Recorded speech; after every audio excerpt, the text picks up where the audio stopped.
De bonnes nouvelles confirmées à Tracadie et Shippagan en fin de semaine. Le TVA Nouvelle de CHAU du 13 décembre débute à l'instant. Une salle multifonctionnelle à Shippagan.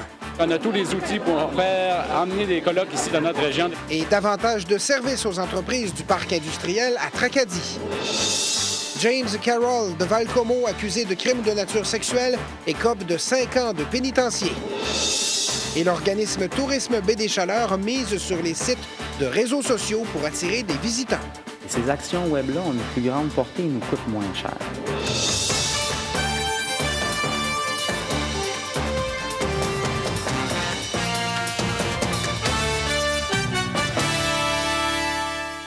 Les villes de Shippagan et de Tracadie-Shaila verront d'importants projets se réaliser au courant des prochains mois.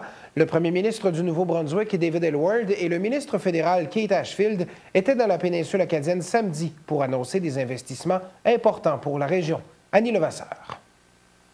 Cette nouvelle installation attirera. Les gens de Shippagan auront enfin leur salle multifonctionnelle. Ce projet de 3,1 millions de dollars est financé par les 3 paliers de gouvernement.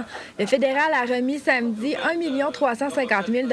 Le provincial a ajouté 200 000 $ à l'investissement des libéraux annoncé au mois d'août pour un total de 900 000 $ et la ville a investi 850 000 $.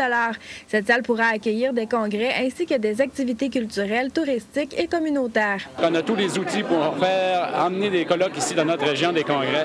Maintenant, ce qui manque, l'élément clé qui va manquer dans les prochaines années, que j'espère pouvoir réussir à faire, c'est d'y annexer un complexe hôtelier avec cette salle multifonctionnelle-là.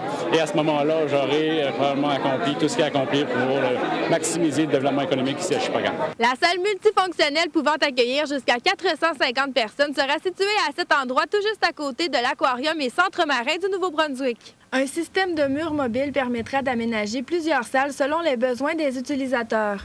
C'était devenu un must, c'était devenu une nécessité d'avoir un lieu où toutes ces institutions d'études postsecondaires, finalement, peuvent avoir un endroit pour se réunir, pour avoir des colloques.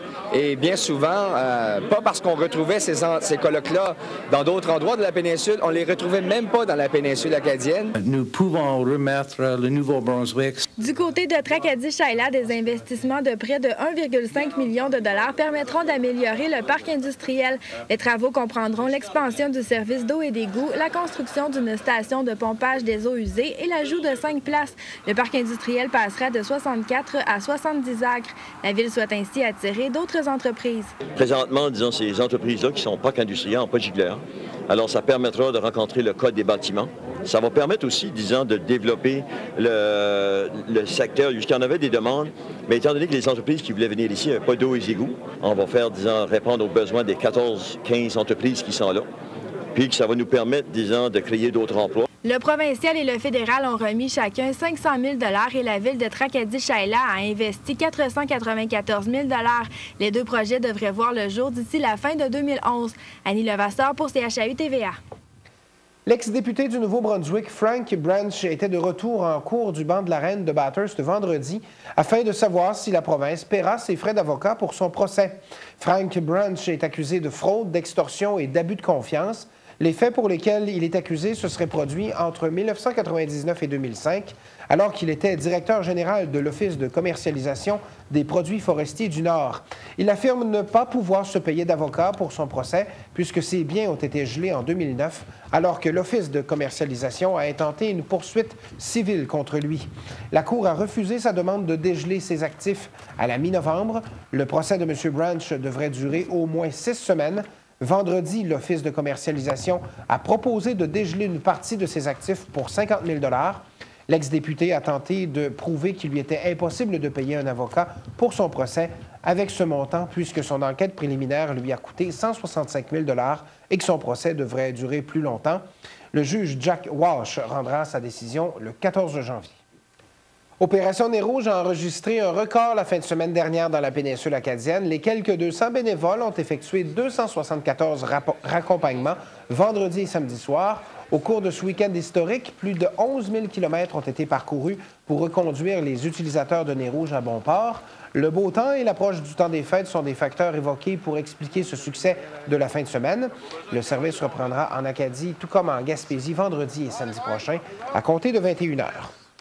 Et la troisième guignolée de Shippagan s'est déroulée jeudi soir dans les rues de la ville. Selon la présidente du comité, l'activité a été une réussite et l'objectif a été dépassé. 948 $ et une fourgonnette pleine de denrées alimentaires ont été amassées.